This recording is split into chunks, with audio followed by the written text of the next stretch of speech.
ஆண்டவராகிய இயேசு கிறிஸ்து நாமத்தினாலே அனைவருக்கும் அன்பும் சமாதானமும் உண்டாவதாக. இந்த தெரிந்து கொள்ளப்பட்ட நிகழ்ச்சி மூலமாக உங்களை சந்திப்பதில் மகிழ்ச்சி. இன்று கூட நம்ம தெரிந்து கொள்ள பாடம் என்னென்னா, ஜெபம் செய்வது, இறை வேண்டுதல். இறை வேண்டுதல் எப்படி? ஆண்டவர் வந்து மத்தேயு 6ஆம் அதிகாரம் 5லிருந்து 10 வசனம் வரைக்கும் 10, 11 வசனம் வரைக்கும் சொல்கிறாரு. நீங்கள் அவர்களைப் போல் வேண்ட வேண்டாம். அவர்கள் வந்து தெருவில் நின்றுன்னு மற்றவங்க பார்க்குற மாதிரி, அதாவது பரிசேயர், சதிசேயர், வேத பாடகர், மறைநூல் அறிஞர் இவங்கள சொல்கிறாரு. தெரிகிற மாதிரி ப்ரேயர் பண்ணுவாங்க. நிறைய பண்ணுவாங்க. ஏன்னா பார்க்குறவங்கெல்லாம் இவங்க ரொம்ப பக்தியாக இருக்கிறாங்க அப்படின்ற மாதிரி அவங்க ப்ரேயர் பண்ணுவாங்க. ரோட்டில் நின்றுக்கிட்டு இது பண்ணுவாங்க. ஆனால் நீங்கள் வந்து அப்படி பண்ண வேணாம். நீங்களும் ஜெபம் செய்யும்போது உங்கள் உள்ள அறையை சாத்தி கொண்டு விண்ணகத்தில் இருக்கிற அந்த இருக்கிற பிதாவை அந்தரங்கத்தில் போயிட்டு ஜெபம் செய்யுங்க. அவருக்கு கேட்கும்.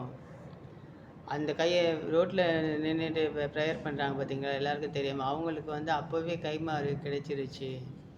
ஆனால் நீங்களும் உங்கள் கதவை சாத்தி கொண்டு உள்ளறைக்கு சென்று உங்கள் அறைகளை சாத்தி கொண்டு ஜெபம் பண்ணுங்கள்.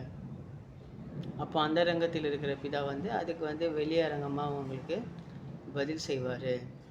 அது எப்படி அந்த பதில் செய்வார் அப்படின்னா, உங்களுக்கு ஒரு சின்ன எக்ஸாம்பிள் சொல்கிறேன். இப்போ ஒரு கணவன் மனைவியும் கல்யாண இதில் தன்னுடைய அந்தரங்கத்தில் அவங்க பண்ணுற விஷயங்கள் வந்து, அவங்க ஒரு குழந்தை பெறுவதற்குரிய அந்த இது வந்து கன்சீவ் ஆகுறாங்க. அது வந்து வெளியரங்கமாக தெரியுது பார்த்தீங்களா, அது ஒரு சாட்சியாக. அந்த மாதிரி நாமளும் ஆண்டவரும் அப்படி இருக்கணுமா? ஆண்டவர்கிட்ட நம்ம அந்த அளவுக்கு நெருக்கமா. ஏன்னா அவர் மணவாளன், நம்ம மணவாட்டி. நம்ம வந்து அவ்வளோ பரிசுத்தமாக இருக்கணும். அவர்கிட்ட நம்ம ஜெபம் பண்ணும்போது அவ்வளோ பரிசுத்தமாக இருக்கணும். எப்படி வந்து ஒரு உப்பு வந்து ஒரு குழம்புல போடும்போது அது தன்மை அது தெரியும் நம்மளுக்கு. ஆனால் அது அதில் கலந்துட்டதுக்கப்புறம் அது சுவை தான் தெரியும் தவிர, அதனுடைய இது உப்பு இங்கே இருக்குது அங்கே இருக்குதுன்னு நம்மளால் சொல்ல முடியாது. ஆனால் நம்ம சாப்பிட்டு பார்க்கும்போது அது சுவையாக இருக்கும். அந்த மாதிரி தாங்க தேவன் வந்து நம்ம வேண்டுதலை கேட்டு நம்மளுடைய இதை வெளியரங்கமாக சுவையாக மாற்றுவார். அந்த மாதிரி நம்ம சுவையாக மாற்றணும். நம்ம அந்தரங்கத்தில் அவருக்கு தெரிகிற மாதிரி நம்ம ஜெபம் பண்ண போகிறோம். உள்ளறைனா நம்ம கதவையும் சாத்திக்கிறது உள்ளறை தான். நம்ம முக்கியமாக 3 விஷயம். நம்ம காது, கண், வாய். இது மூணையும் நம்ம அடக்கி வச்சுட்டு நம்ம ஆண்டவரை நோக்கி ஜெபம் பண்ணணும். இதுதான் மெயினாக நம்ம இருதயத்திலேருந்து ஆண்டவரை நோக்கி ஜெபம் பண்ணோங்க. அப்படி ஜெபம் பண்ணும்போது தான் ஆண்டவருக்கு அந்த ஜெபம் போய் சேரும். அப்போ அவர் வந்து நம்மளுக்கு வெளியரங்கமாக பதில் சொல்லுவார். அதுக்கு இன்னும் நம்மளுக்கு என்ன தேவைன்னு அவருக்கு தெரியும். இருந்தாலும் நம்ம ப்ரேயர் பண்ணணும். ப்ரேயர் பண்ணாமல் சும்மாவே இருந்துட்டு எனக்கு என்ன வேணும்னு தெரியும் அவருக்கு எல்லாமே தெரியும், எனக்கு என்ன வேணும்னு தெரியும், அவர் செய்வார். அப்படி கண்டிப்பாக செய்வாருங்க. அது வந்து நம்ம வாழ்கிற வாழ்க்கையை பொறுத்து இருக்குது. அன்னை தெரசா எடுத்துங்க. அன்னை தெரசா மாதிரி ஒரு அம்மாவை நம்ம வீட்டில் கூட பார்க்க முடியாது. நம்ம அம்மாவை கூட பார்க்க முடியாதுங்க. நம்மளுக்கு தெரிஞ்சவங்க கூட அந்த மாதிரி கிடையாது. அந்த மாதிரி ஒரு தாய் வந்து இந்த நூற்றாண்டில் வந்து அந்த மாதிரி ஒரு தாயை வந்து நம்மளால் பார்க்க முடியாது இல்லைங்களா? அப்போது அந்த மாதிரி தாயை பார்க்க முடியாது இதில் இப்போ இருக்கிறோம். அதே மாதிரி தான் ஆண்டவர் வந்து நம்மளுக்கு செய்கிற விஷயங்கள் வந்து மகா பெருசாக இருக்கும். அவர் ஜெபிக்க சீடர்களுக்கு சொல்லி கொடுத்தது இது. நீங்கள் அந்தரங்கத்தில் நீங்கள் பண்ணுற ஜெபம் வெளியரங்கமாக உங்களுக்கு அது வந்து தெரியப்படும், அறிவிக்கப்படும்.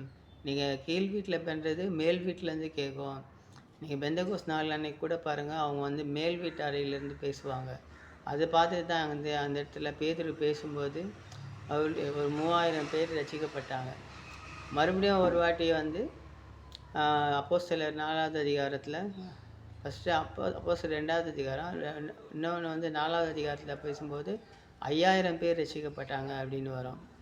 அப்போ பாருங்கள், நம்ம உள்ளறையில் வந்து நம்ம ஆண்டவருக்கு நம்ம இருதயத்தோடு நம்ம பேசும்போது அவர் நம்மளோட ஜெபத்தை கேட்பார். அந்த ஜெபம் எப்படி பண்ணணும்னு சொல்கிறாரு.